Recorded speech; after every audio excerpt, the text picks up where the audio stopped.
కలో కపి వినాయకో అంటారు. అంటే కలికాలంలో హనుమంతుడు వినాయకుడు సులభ సాధ్యులని అర్థం. హనుమంతుడు సకల భయాలను దూరం చేసి బలాన్ని ధైర్యాన్ని ప్రసాదిస్తాడు. శ్రీరామనామం ఎక్కడైతే వినిపిస్తుందో ఆ చోట హనుమంతుడు బాష్పలోచనుడై ముకులిత హస్తాలతో ఉంటాడట. చైత్రమాసంలో పౌర్ణమి నాడు కొన్ని ప్రాంతాల్లో హనుమత్ జయంతిని నిర్వహిస్తారు. హైందవులకు పరమ పూజనీయుడు హనుమంతుడు కలియుగం ఉన్నంత వరకు చిరంజీవిగా నిలుస్తూ భక్తుల కష్టాలను తీరుస్తూ ఉంటాడని నమ్మకం. అదేవిధంగా హనుమ బ్రహ్మచారి అని అందరికీ తెలుసు. ఆయన అసలు పెళ్లి చేసుకోలేదని, జీవితాంతం బ్రహ్మచారిగానే ఉన్నాడని కొందరు భావిస్తారు. కానీ నిజానికి హనుమకు పెళ్లి జరిగింది. ఆయన భార్య పేరు సువర్చల. ఒకప్పుడు సూర్యదేవుడు విశ్వకర్మ కుమార్తె అయిన సంధ్యాదేవిని పెళ్లి చేసుకుంటాడు. అయితే సంధ్యాదేవికి సూర్యుడి తాపం తట్టుకునే శక్తి ఉండదు. దీంతో సంధ్యాదేవి కిన్నురాలై తన తల్లికి తన కష్టాన్ని చెప్పుకుంటుంది. కూతురి సమస్యను అర్థం చేసుకున్న తల్లి తన భర్తైన విశ్వకర్మకు సంగతిని విశదీకరిస్తుంది. దీంతో విశ్వకర్మ సూర్యుడి ప్రకాశాన్ని కొంత తీసివేస్తాడు. సూర్యుడి నుంచి బయటపడ్డ ఆ ప్రకాశం సుందరమైన కన్యగా మారుతుంది. ఆమె రూపలావణ్యాలు చూసి దేవతలే భ్రాంతి చెందుతారు. సంగతేమిటో తెలుసుకోవాలని ఇంద్రుడు బ్రహ్మదేవుని వద్దకు వెళ్లి ఆ కన్య ఎవరు అని అడుగుతాడు. ఇంద్రుడి ఉద్దేశం కనిపెట్టిన బ్రహ్మ ఆమెకు శివాంశ సంభూతుడైన హనుమంతుడు తప్ప వేరే ఒకరు భర్త కారు అని చెప్తాడు. బాల హనుమంతుడు తల్లి అంజనాదేవి దగ్గర అల్లారు ముద్దుగా పెరిగి ఆమె అనుజ్ఞ మేరకు సూర్యుడి దగ్గర విద్యాభ్యాసం చేస్తాడు.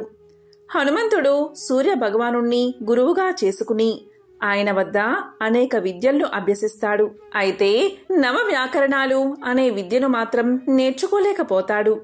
ఎందుకంటే ఆ విద్య నేర్చుకోవాలి అంటే ఖచ్చితంగా వివాహం అయి ఉండాల్సిందే. దీంతో హనుమంతుడు ఏం చెయ్యాలో తెలియక అలా ఉండిపోతాడు. ఇది గమనించిన సూర్యుడు తన కుమార్తె అయిన సువర్చలను పెళ్లి చేసుకోమని హనుమంతుణ్ణి కోరతాడు. అయితే బ్రహ్మచారిగా ఉండాలి అనుకున్న తన కోరికకు అది ఆటంకం కలిగిస్తుందని పెళ్లి చేసుకోను అంటాడు హనుమ. కాని సూర్యుడు గురుదక్షిణగా అయినా సరే సువర్చలను పెళ్లి చేసుకోమంటాడు. అందుకు కూడా హనుమాన్ అంగీకరించడు. ఇక చివరిగా సూర్యుడు నువ్వు పెళ్లి చేసుకున్నప్పటికీ బ్రహ్మచారిగానే కీర్తింపబడతావు అని, ఈ పెళ్లి లోక కళ్యాణం కోసమే కాని నువ్వు గృహస్థుడిగా ఉండిపోవడానికి కాదని, పెళ్లి చేసుకుంటే నవ వ్యాకరణ విద్యను అభ్యసించవచ్చని లోక కళ్యాణం జరుగుతుంది అంటాడు సూర్యుడు. దీంతో హనుమ పెళ్లికి ఒప్పుకుంటాడు. పెళ్లి కాగానే సువర్చల మారు మాట్లాడకుండా తపస్సుకు వెళ్లిపోతుంది. ఆ తరువాత సువర్చలాదేవి కనిపించదు. కేవలం తన జన్మ దేనికో ఆమె అర్థం చేసుకుని వివాహం జరిగిన మరుక్షణమే తపస్సులోకి వెళ్లడం మామూలు విషయం కాదు. అందుకే ఆమెను మహాసాధ్వి అంటారు. ఈ విధంగా సువర్చలాదేవిని వివాహం చేసుకుని సకల శాస్త్ర పారంగతుడు అవుతాడు హనుమంతుడు. అలా హనుమ పెళ్లి చేసుకుని ఆ విద్యను అభ్యసించి సకల శాస్త్ర పారంగతుడు అవుతాడు. ఇది హనుమంతుడి పెళ్లి వెనుక ఉన్న అసలు కథ. దీని గురించి మహర్షి పరాశరుడు రాసిన పరాశర సంహితలో ఉంది. హనుమంతుడు ఆయన భార్య అయిన సువర్చలాదేవితో విగ్రహ రూపంలో కొలువై ఉన్న ఆలయాలు అనేకం ఉన్నాయి. ఇక హనుమంతుడి వివాహానికి సంబంధించిన మరొక కథను ఇప్పుడు తెలుసుకుందాం. రావణాసుడి చెరలో సీతమ్మ ఉన్నదని, సృష్టమైన తర్వాత లంకకు చేరుకునేందుకు సముద్రం మీద వారధిని నిర్మించమని రాములవారు ఆజ్ఞాపిస్తారు. రాములవారి ఆజ్ఞ మేరకు వానరులంతా సముద్రం మీద రాళ్లను వేస్తూ ఉంటారు. అంటే వారధిని నిర్మిస్తూ ఉంటారు. కాని అదేం విచిత్రమో, రాత్రి వేసిన రాళ్లు పొద్దుటికల్లా కనిపించకుండా పోతూ ఉంటాయి. దీంతో ఈ విషయాన్ని హనుమంతుడికి విన్నవిస్తారు వానరులంతా. రాళ్లు మాయమవడం వెనుక ఉన్న రహస్యాన్ని కనుగొనేందుకు హనుమంతుల వారు బయలుదేరతారు. సముద్రంలో ఈదుతూ 4 దిశగా పరిశీలిస్తున్న హనుమంతుడికి ఒక మత్స్యకన్యల గుంపు కనిపిస్తుంది. వారందరి చేత రాళ్లను తీయించి వేస్తున్న ఒక నాయకురాలు కనబడుతుంది. బంగారు వర్ణంలో మెరిసిపోతున్న ఆ మత్స్యకన్యను వెంబడించేందుకు వాయుపుత్రుడు చేసిన ప్రయత్నాలన్నీ కూడా వృధా అయిపోతాయి. కాని నిదానంగా ఆ మత్స్యకన్య హనుమంతుడిని చూసి మోహిస్తుంది. తానే హనుమంతుడి దగ్గరకు చేరుకుంటుంది. తన దగ్గరకు వచ్చిన మత్స్యకన్యను చూసిన హనుమంతుడు ఆమె రాళ్లను మోయించడం వెనుక ఉన్న కారణాన్ని అడుగుతాడు. అప్పుడు ఆమె ఇలా చెప్తుంది. తాను రావణాసుడి కుమార్తెనని, రావణాసుడి ఆజ్ఞ మేరకు ఇలా వారధిని నిర్మించే ప్రయత్నాన్ని అడ్డుకొస్తున్నానని తెలియచేస్తుంది.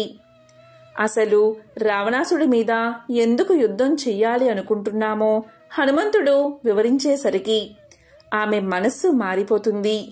సీతమ్మ తల్లిని రక్షించేందుకు జరుగుతున్న ప్రయత్నాలను ఇక మీదట అడ్డుకోనని చెప్తుంది ఆమె.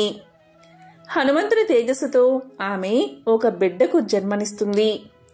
హనుమంతుడి అనుగ్రహానికి పాత్రురాలైన సువర్ణ మత్స్య అదృష్టానికి ప్రతీకగా భావిస్తారు చైనాలో. లాఫింగ్ బుద్ధా ప్రతిమలను ఎలాగైతే ఉంచుకుంటారో అదేవిధంగా థాయిలాండ్లో సువర్ణ మత్స్యకన్య వారి సంస్కృతిలోనూ కళల్లోనూ భాగంగా నిలిచిపోయింది. హనుమంతుడి భార్య గురించి ఇంకా చాలా కథలు ప్రచారంలో ఉన్నాయి.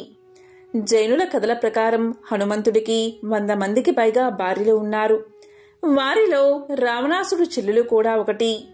హనుమంతుడికి సువర్ణ మత్స్యకన్యతో వివాహం జరిగిందని, వారికి మకరధ్వజుడు అనే కొడుకు పుట్టాడని కూడా నమ్ముతారు. కానీ భారతీయుల నమ్మకం ప్రకారం సువర్చలాదేవి మాత్రమే హనుమంతుడి ధర్మపత్ని. అది కూడా కేవలం లోక కళ్యాణం కోసమే. ఇలా హనుమంతుని పెళ్లి గురించి ఎన్నో రకాల కథలు ప్రచారంలో ఉన్నా ఆయన బ్రహ్మచర్యానికి ఉన్న బలం ఈ కథలకు ఏమాత్రం కనిపించదు. పూర్వకాలంలో దేవలోకంలో పుంజికస్థల అనే అప్సరస ఉండేది. ఆమె ఒకనాడు ఆకాశ మార్గంలో విహరిస్తూ ఉండగా ఆమెకు వానర రూపంలో ఎవరో కూర్చుని ఉన్నట్లు అనిపిస్తుంది. కుతూహలంతోనూ బాల్య చాపల్యంతోనూ పుంజికస్థల ఆ వానరాన్ని రాళ్లతోనూ పళ్లతోనూ చెదరగొట్టడానికి ప్రయత్నిస్తుంది. పుంజికస్థల చేష్టలకు ఆ వానరం దిగ్గున లేచింది. తీరా చూస్తే ఆమె రాళ్లు విసిరింది వానర రూపంలో ఉన్న ఒక మహా తపస్వి పైన. ఈమె చేష్టలకు ఆయనకు తపోభంగం జరిగింది.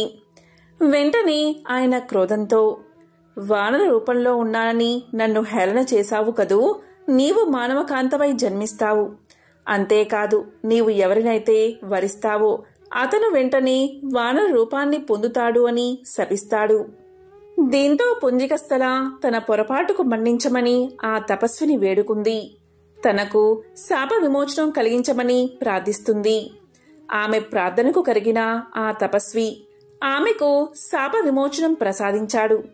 నీ భర్త కామరూపుడై లోకోత్తర వీరుడై ఉంటాడు అని పలుకుతాడు. ఆమె మునికి కృతజ్ఞత తెలుపుకుని నిష్క్రమిస్తుంది. తరువాత ఆమె అంజనాదేవిగా జన్మించి మహావీరుడైన కేసరుణ్ణి వరించి వివాహం చేసుకుంటుంది. అంజనాదేవిగా జన్మించిన పుంజికస్థల మరియు కేసరుడు పరమశివుడి అనుగ్రహం కోసం దీర్ఘంగా తపస్సు ఆచరిస్తారు. పరమశివుడు వారి తపస్సుకు మెచ్చి ప్రత్యక్షమవుతాడు. ఏమి వరం కావాలో కోరుకోమని అడగగా వారిద్దరూ ముక్తకంఠంతో ఆ మహాదేవుణ్ణి తమ పుత్రుడిగా జన్మించమని ప్రార్థిస్తారు.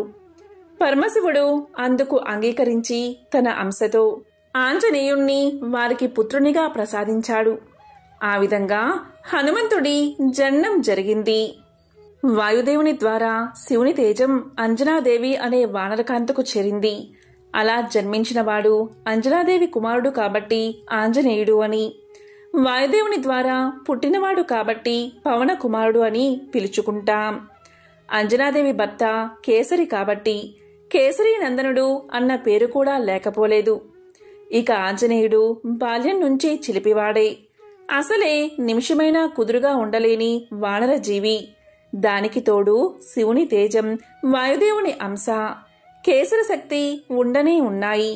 దాంతో ఆయన్ని పట్టడం సాధ్యమయ్యేది కాదు.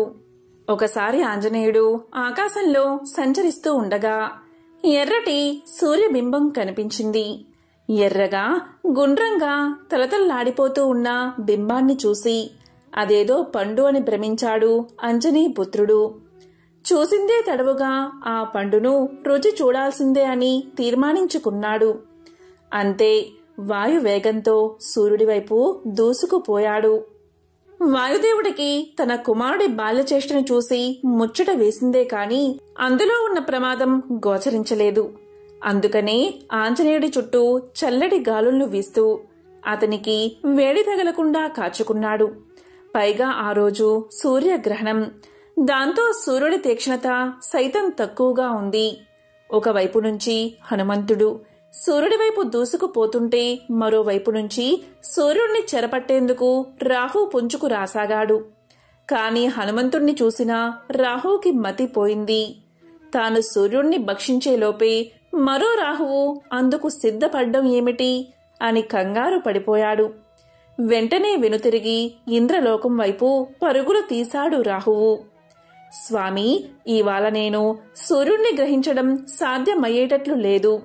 మరో జీవి ఏదో సూర్యుణ్ణి భక్షించేందుకు దూసుకు వస్తుంది అంటూ మొరపెట్టుకున్నాడు రాహువు. రాహు మాటలు విన్న ఇంద్రుడికి పట్టరాని కోపం వచ్చింది. సృష్టి ధర్మానికి విరుద్ధంగా పంచభూతాలను సైతం తోసి ముంచుకొస్తున్న ఆ ప్రమాదాన్ని స్వయంగా ఎదుర్కోవాలి అనుకున్నాడు. వెంటనే తన వజ్రాయుధాన్ని చేతబూని ఐరావతాన్ని అధిరోహించి ఆంజనేయుణ్ణి ఎదుర్కొనేందుకు బయలుదేరాడు ఇంద్రుడు. కాని ఇంద్రుణ్ణి చూసి ఆగేవాడా ఆంజనేయుడు. పైగా ఆయన ఎక్కిన ఐరావతం కూడా ఒక మిఠాయిలాగే కనిపించింది.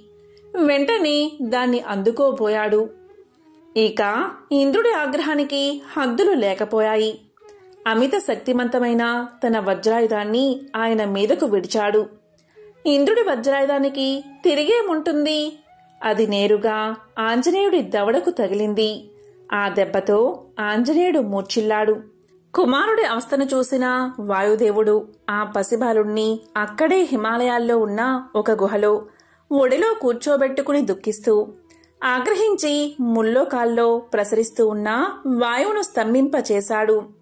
దాంతో ఆ శరీరంలో ఉన్న పంచవాయువులు అపాన వాయువు, ప్రాణ, అపాన, వ్యాన, ఉదానయ, సమానయ వాయువులు ఇవే లేకపోతే శరీరంలోని మలమూత్రాలు బయటికి పోవు. వాటి ప్రసారం ఆగిపోయి మలమూత్రాలు స్తంభించిపోయాయి. దేవతలు, మానవులు, జంతువులు, కీటకాలు, పశువులు, పక్షులు సమస్త ప్రాణకోటి శరీర అవయవాలు స్తంభించిపోగా గిలగిలలాడిపోయారు. ప్రాణం పోక ఉండక తల్లడిల్లిపోయారు. ఇంద్రుడికి కోపం వస్తే వర్షాలు ఆపేస్తాడు. ఇంద్రుడికి సామాన్యంగా కోపం రాదు. మనుషులు యజ్ఞాలు చేయకపోతే దేవతలకి ఆహారం అందదు. ఆహారం అందకపోతే కోపం వస్తుంది. కోపం వస్తే వర్షాలు ఆపేస్తాడు. దీనివల్ల లోకాలు అల్లకల్లోలాలకు గురై కరువు కాటకాలు ఏర్పడతాయి. ఏ విధంగా అయితే ఇంద్రుడు వర్షాలు ఆపేస్తాడో ఈ బాలుడు ఇంద్రుడి వజ్రాయుధం దెబ్బతిని పడిపోవడం వల్ల వాయుదేవుడు వాయువుని ఆపేశాడు. దానివల్ల ఒక్క త్రిమూర్తులకు తప్ప సకల లోకాల్లో ఉన్న జీవజాలమంతా ఏడ్చారు. చివరికి బ్రహ్మ దగ్గరకు వెళ్ళి, బ్రహ్మదేవా, అల్లాడిపోతున్నాం. చావు కాదు బతుకు కాదు, మధ్యలో ఉన్నాం. ఈ బాధ ఇంతకు ముందు అనుభవించలేదు. మలమూత్రాలు ఉధృతంగా ఉన్నాయి. కిందకి దిగడం లేదు. దాంతో పడే బాధ ఇంతని వర్ణించలేం. మునుపెన్నడూ ఇలాంటి బాధ అనుభవించలేదు. ఋషులతో పాటు దేవతలందరూ రక్షించండి అని మొరపెట్టుకోగా బ్రహ్మదేవుడు ఇలా పలికాడు. ఇదంతా ఇంద్రుడు చేసిన పని. ఈ లోకానికి ఈశ్వరుడు అధినాయకుడిగా వాయువుని నియోగించాడు. ఆహారం లేకపోయినా నీరు లేకపోయినా ఎంతో కొంతకాలం బతకవచ్చు. కాని వాయువు లేకపోతే బతకలేం. అందుకని పంచ ప్రాణాలు అనే పేరుతో శరీరంలో ఉండి ప్రాణాలకు సుఖాన్ని ఇచ్చేవాడు వాయువు. అందువల్ల వాయువు సుఖం. ఈ జగత్తంతా వాయువే. ఒక్కసారి వాయువు స్తంభించాడు అంటే లోకంలో ఎవ్వరూ సుఖంగా ఉండలేరు. వాయువు ఎక్కువైనా ప్రమాదమే, తక్కువైనా ప్రమాదమే. ఉష్ణవాయువు ప్రసరించినా ప్రమాదమే, శీతల వాయువు ప్రసరించినా ప్రమాదమే. మందవాయువు ఉన్నంతవరకే మానవుల ఇతర జీవుల ప్రాణాలకు సుఖాన్ని ఇస్తాడు. అటువంటి వాయువుణ్ణి శివస్వరూపంగా భావించి అభిషేకించి పూజిస్తారు. ఇటువంటి వాయువుకి దుఃఖం కలిగించాడు ఇంద్రుడు అని ఇంద్రుడు చేసిన పనిని తెలియచేసి, ఇప్పుడు వాయువు ఆ బాలుణ్ణి ఒడిలో పెట్టుకుని హిమాలయాల్లోని మేరు పర్వత గుహలో ఉన్నాడు. ఆ వాయువుని సమాధానపరచకపోతే అలాగే అల్లాడిపోతాం. నాతో పాటు మీరందరూ రండి. ఇంద్ర, ముందు ఉండు, ఎందుకంటే దీనంతటికీ మూలకారణం నువ్వే. పదండి, వాయువుకి మనందరం కలిసి ఆనందం కలిగిద్దాం అని అందరినీ వెంటబెట్టుకుని హిమాలయ మధ్యలో ఉన్న మేరు పర్వత గుహ దగ్గరికి చేరాడు బ్రహ్మ.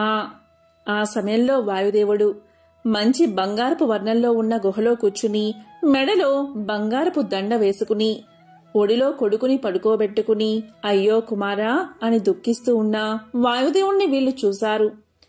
అంతలో బ్రహ్మ గుహలోనికి వెళ్ళగా వాయుదేవుడు చూసి సంభ్రమంతో బిడ్డను ఎత్తుకుని నమస్కారం చేసి, ప్రభు స్వయంభూ చతుర్ముఖ, చూడు నా బిడ్డ పరిస్థితి అనగానే పక్కనే దేవతలు, యక్షులు, గంధర్వులు ఆ బిడ్డని వాయువుని దీవించారు.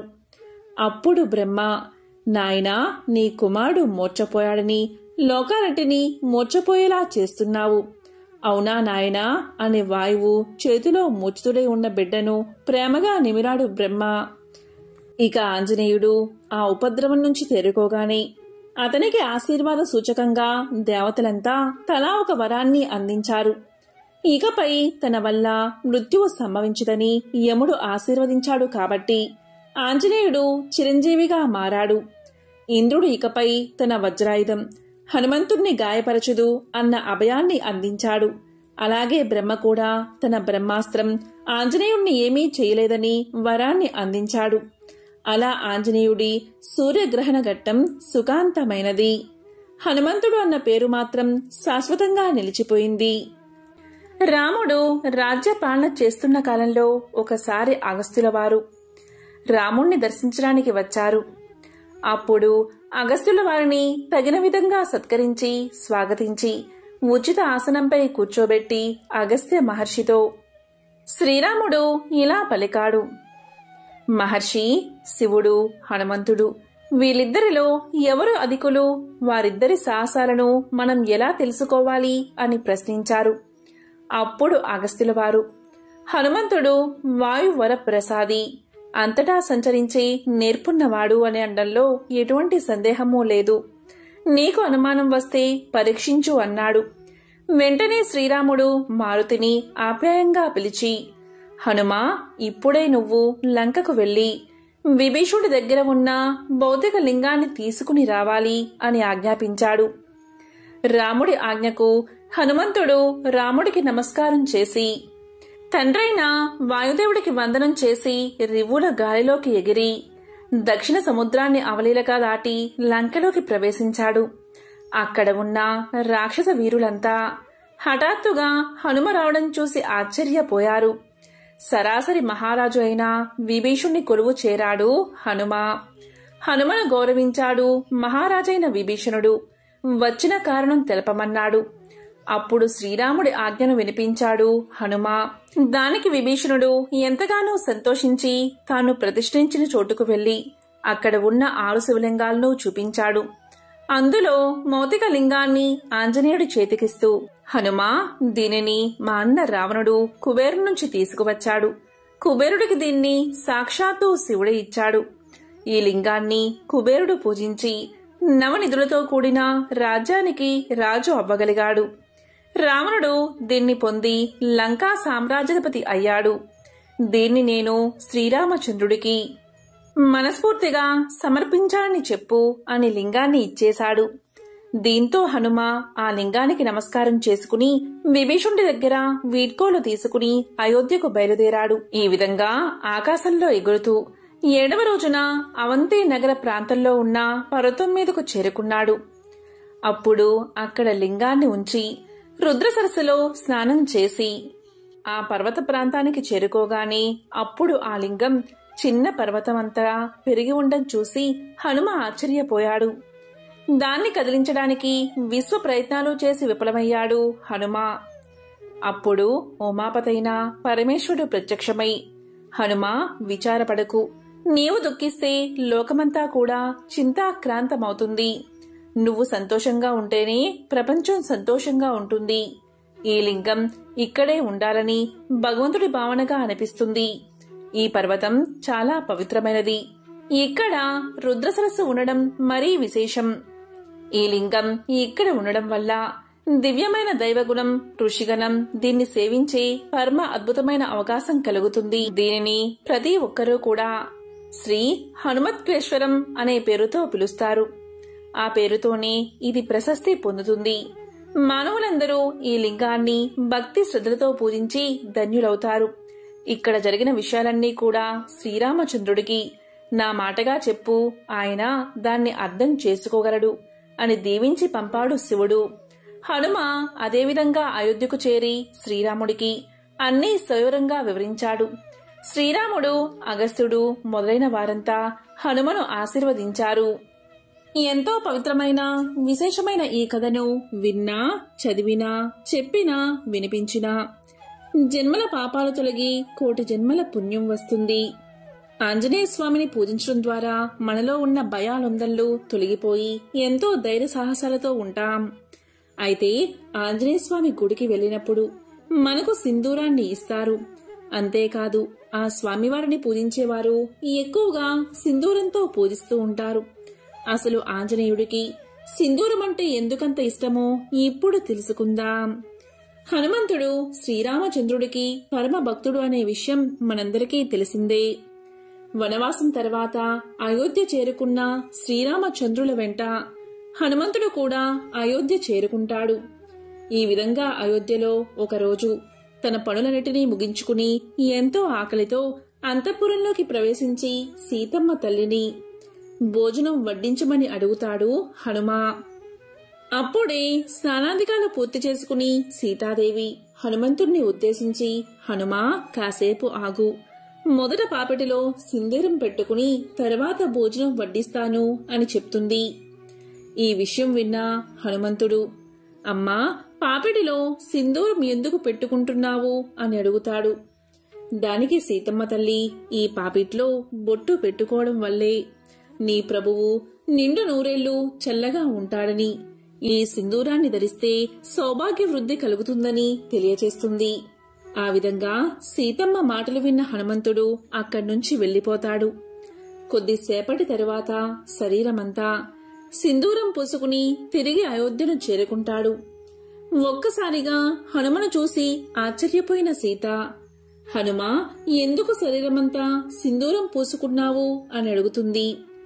దానికి హనుమ, అమ్మా ఇలా సింధూరం ధరిస్తే శ్రీరామచంద్రుడికి కళ్యాణప్రదమై ఉంటుందని నీవే అన్నావు కదా అని చెప్పడంతో హనుమంతుడికి శ్రీరాముడిపై ఉన్న భక్తి భావానికి సంతోషించి మంచి హృదయంతో హనుమంతుణ్ణి ఆశీర్వదిస్తుంది సీతమ్మ తల్లి. ఈ విషయం తెలుసుకున్న శ్రీరామచంద్రుడు, భక్తికి నువ్వు ఒక ఉదాహరణగా చెప్పబడతావని, ఇక నుంచి ఎవరైతే నిన్ను సింధూరంతో పూజిస్తారో వారిని కష్టాల నుంచి నేను కాపాడతానని సాక్షాత్తు శ్రీరామచంద్రుడే తెలియచేశాడు. అప్పట్నుంచి ఆంజనేయ స్వామికి సింధూరం అంటే ఎంతో ప్రీతికరమైనదని భావించి పూజలు చేస్తారు. ఎంతో పవిత్రమైన విశేషమైన ఈ కథను విన్నా, చదివినా, చెప్పినా, వినిపించినా జన్మల పాపాలు తొలగి కోటి జన్మల పుణ్యం వస్తుంది. హనుమకు సంబంధించిన మరొక విశేషమైన కథను ఇప్పుడు తెలుసుకుందాం. మన పురాణాలు మనిషి జీవిత గమనానికి మార్గదర్శకాలు. రామాయణం మానవుడు ఏ విధంగా జీవించాలో తెలిపితే, మహాభారతం మనిషిలోని మంచి చెడుల విచక్షణ నేర్పుతుంది. ఈరోజు రావణ సంహారం తర్వాత అశోకవనంలోని సీత వద్దకు వెళ్లిన హనుమంతుడికి సీతాదేవి అపకారికి కూడా ఉపకారం చేయడమే ధర్మం అని చెప్పిన చక్కటి నీతి కథను ఇప్పుడు విందాం. రావణ సంహారం తర్వాత ఆ కబురు సీతమ్మ తల్లికి చెప్పేందుకు హనుమంతుడు అశోకవనానికి చేరతాడు. అమ్మా, ఇకపై ఈ లంకా రాజ్యాన్ని ఏలేది విభీషణుడే. రావణ సంహారం జరిగింది. మీరు ఇక్కడ్నుంచి బయలుదేరే ముందు ఒక్క ఆజ్ఞ ఇవ్వండి తల్లి, మిమ్మల్ని ఇంతకాలం ఈ చెరలో చిత్రహింసలు పెట్టిన వీరందరినీ సంహరిస్తాను అంటాడు. అప్పుడు ఆ మహాతల్లి ఇలా పలుకుతుంది, హనుమా, నీకు ఒక కథ చెబుతాను విను. ఒకానొక కాలంలో ఒక బాటసారి అడవిగుండా వెళ్తున్నాడు. ఇంతలో ఆకలిగొన్న ఒక పులి తన పైకి రాబోగా తన ప్రాణాలు అరచేత పట్టుకుని పరుగులు తీశాడు. పులి కూడా అతన్ని వెంబడించింది. ఇంతలో ఒక చెట్టుపైకి ఎక్కి ఆ చెట్టు కొమ్మను ఆశ్రయిస్తాడు ఆ బాటసారి. అయితే బాటసారి ఎక్కిన చెట్టు కొమ్మలో ఒక ఎలుగుబంటి కూడా ఉంది. అది చూసిన పులి, ఇదిగో మిత్రమా, ఆ మనిషిని కిందకి తోసేయ్, తినేసి వెళ్లిపోతాను అని పలికింది. వెంటనే ఎలుగుబంటి, ఇతడు నేను ఉన్న చెట్టును ఆశ్రయించాడు అంటే నన్ను ఆశ్రయించినట్లే, కనుక నేను అతన్ని రక్షిస్తాను కాని కీడు చేయను అనడంతో పులి ఎంతో బాధపడుతుంది. ఆ మనిషి ఎప్పుడో ఒకప్పుడు దిగకపోతాడా అని ఎదురుచూస్తూ ఉంటుంది. ఈ విధంగా రాత్రి సమయం అవుతుంది. ఎలుగు గాఢ నిద్రలోకి చేరుకుంటుంది. కాని మనిషికి ప్రాణభయం ఒకటి ఉంది కాబట్టి చూసి చూడనట్లు కిందనున్న పులివైపు చూస్తూ ఉంటాడు. పులి మెల్లగా ఇలా అంటుంది, ఇదిగో ఓ మనిషి, నీకో గొప్ప అవకాశం. పైన నిద్రలో ఉన్న ఆ ఎలుగును తోసేయ్, నేను నా ఆకలి తీర్చుకుని ఇక్కడి నుంచి వెళ్లిపోతాను అంటుంది. అంతే మనిషి మారు ఆలోచన చేయకుండా ఎలుగును తోసేస్తాడు. వెంటనే కోలుకుని ఎలుగు వేరొక కొమ్మను ఆనుకుని కింద పడకుండా ఆపుకుంటుంది. అప్పుడు పులి ఎలుగుతో ఇలా పలుకుతుంది, చూసావా ఈ మనిషి బుద్ధి, ఇప్పటికైనా వాణ్ణి తోసేయ్, నేను తిని వెళ్లిపోతాను అంటుంది. అప్పుడు ఎలుగు ఇలా పలుకుతుంది, చూడు మిత్రమా, ఇతడు నన్ను ఆశ్రయించాడు, ఇతన్ని రక్షించడం అపకారికి కూడా ఉపకారం చేయడమే ధర్మమంటూ అనడంతో ఇక లాభం లేదని పులి అక్కడి నుంచి వెళ్లిపోతుంది. కనుక హనుమ, మనకు వీరు అపకారం తెలపెట్టారు కదా అని ఇప్పుడు బలహీనులైన ఈ జాతికి హాని చేయడం అనవసరం, అధర్మం కూడాను అనడంతో అమ్మ మాటలకు ముగ్ధుడైన హనుమ మోకరిల్లి నమస్కారం చేస్తాడు. శత్రువుల్లో కూడా శత్రుత్వాన్ని ఎంతవరకో అంతవరకే చూడాలి కాని ధర్మాన్ని వీడకూడనది సీతమ్మ మాట. సకల లోకాలలో ఆదర్శ గుణాలు రాశిగా పోస్తే మనకు కనిపించేవాడు శ్రీరాముడు. రాముడు గొప్పవాడా, రామనామం గొప్పదా అంటే రాముని కంటే రామనామమే గొప్పదని చెప్పే కథలు అనేకమున్నాయి. రామనామం గొప్పతనం గురించి ముందు మనం తెలుసుకుందాం. లంకానగరంపై దండెత్తేందుకు రాళ్లతో సముద్రంపై వానరసేన వారధిని నిర్మిస్తూ ఉంది. రాయిపై రామ అని రాసి ఆ రాయిని నీటిలో వేస్తే అది తేలిపోతూ ఉంది. ఇదంతా చూస్తూ ఉన్న రాముడిలో నా పేరు రాసిన రాయి తేలుతూ ఉంది కదా, నేనే రాయి వేస్తే అనే ఆలోచన కలిగింది. అంతే శ్రీరాముడు ఒక రాయిని తీసి సముద్రంలోకి వేశాడు. ఆ రాయి సముద్రంలో మునిగిపోయింది. దీన్ని చూసి ఆశ్చర్యానికి లోనైన రాముడు పక్కనే ఉన్న హనుమంతుడికి ఈ విషయాన్ని వివరించి ఎందుకిలా జరిగిందని ప్రశ్నించాడు. అందుకు హనుమ, రామ అనే నామం రాసి ఉన్నా రాళ్లే పైకి తేలతాయి, మీరు వేసిన రాయిపైన రామనామం రాయలేదు కదా, అందుకే మునిగిపోయింది అని సమాధానం చెప్పాడు. అంటే రాముడి కంటే కూడా రామనామమే మహాశక్తివంతమైనదన్నమాట. రావణాసుర సంహారానంతరం అయోధ్య నగరం చేరుకుని శ్రీరాముడు పట్టాభిషేకం చేసుకుని రాజ్యపాలన చేపట్టాక అయోధ్య నగరంలో రామసభ కొలువుతీరి ఉన్న సమయంలో ఒకరోజు విశ్వామిత్ర మహర్షి సభకు వీచ్చేశాడు. మహర్షిని చూస్తూనే రాముడితో సహా సభలోని అందరూ లేచి నిలబడి మహర్షికి నమస్కారం చేశారు. కాని ఆంజనేయుడు రామనామ జపంలో మునిగి ఉండడం వల్ల విశ్వామిత్రుడి రాకను గమనించక నిలబడలేదు, నమస్కారం చేయలేదు. దీన్ని ధిక్కారంగా భావించిన విశ్వామిత్రుడు కోపంతో, రామా, నీ సేవకుడు నన్ను అవమానించాడు, నీవు అతన్ని శిక్షించు అని ఆదేశించాడు. విశ్వామిత్రుడి మాటను జవదాటలేని శ్రీరాముడు హనుమంతుణ్ణి శిక్షించేందుకు సిద్ధమయ్యాడు. ఈ విషయం తెలిసిన హనుమంతుడు నారద మహర్షి సలహా మేరకు రామనామాన్ని జపించడం ప్రారంభించాడు. ఈ విషయంలోనే విశ్వామిత్రుడి ఆజ్ఞ మేరకు శ్రీరాముడు హనుమంతుడిపై బాణాల వర్షం కురిపించసాగాడు. రామనామ జపంలో నిమగ్నమైన ఆంజనేయుణ్ణి రామబాణాలు ఏమీ చేయలేకపోయాయి. అలసిపోయిన శ్రీరాముడికి పట్టుదల అధికం కాగా చివరకు బ్రహ్మాస్త్రాన్ని ప్రయోగించేందుకు సిద్ధమయ్యాడు. ఇంతలో నారద మహర్షి అక్కడకు చేరుకుని, మహర్షి హనుమంతుడు నీరాకను రామనామ జపం వల్ల గమనించక నమస్కరించినంత మాత్రమున మీరు మరణదండన విధించడమా? రామనామ జపం హనుమంతుణ్ణి రామబాణాల నుంచి రక్షిస్తూ ఉంది. ఇప్పటికైనా మీ ఆవేశాన్ని, కోపాన్ని తగ్గించుకుని ఆజ్ఞను ఉపసంహరించండి అని విశ్వామిత్రుడితో పలికాడు. ఈ మాటలు విని విశ్వామిత్రుడు బ్రహ్మాస్త్ర ప్రయోగాన్ని నిలుపుదల చేయించి హనుమంతుడి రామభక్తిని మెచ్చుకున్నాడు. దీన్ని బట్టి రామబాణం కంటే కూడా రామనామం గొప్పదని సృష్టమవుతూ ఉంది. యుగ యుగాలను, సర్వలోకాలను తరింపచేసిన మహిమాన్వితమైన నామం రామనామం. ఎంతో పవిత్రమైన, విశేషమైన ఈ రోజు ఈ కథలను విన్నా, చదివినా, చెప్పినా, వినిపించినా జన్మల పాపాలు తొలగి కోటి జన్మల పుణ్యం వస్తుంది. ఓం నమః శివాయ. ఓం నమో నారాయణాయ.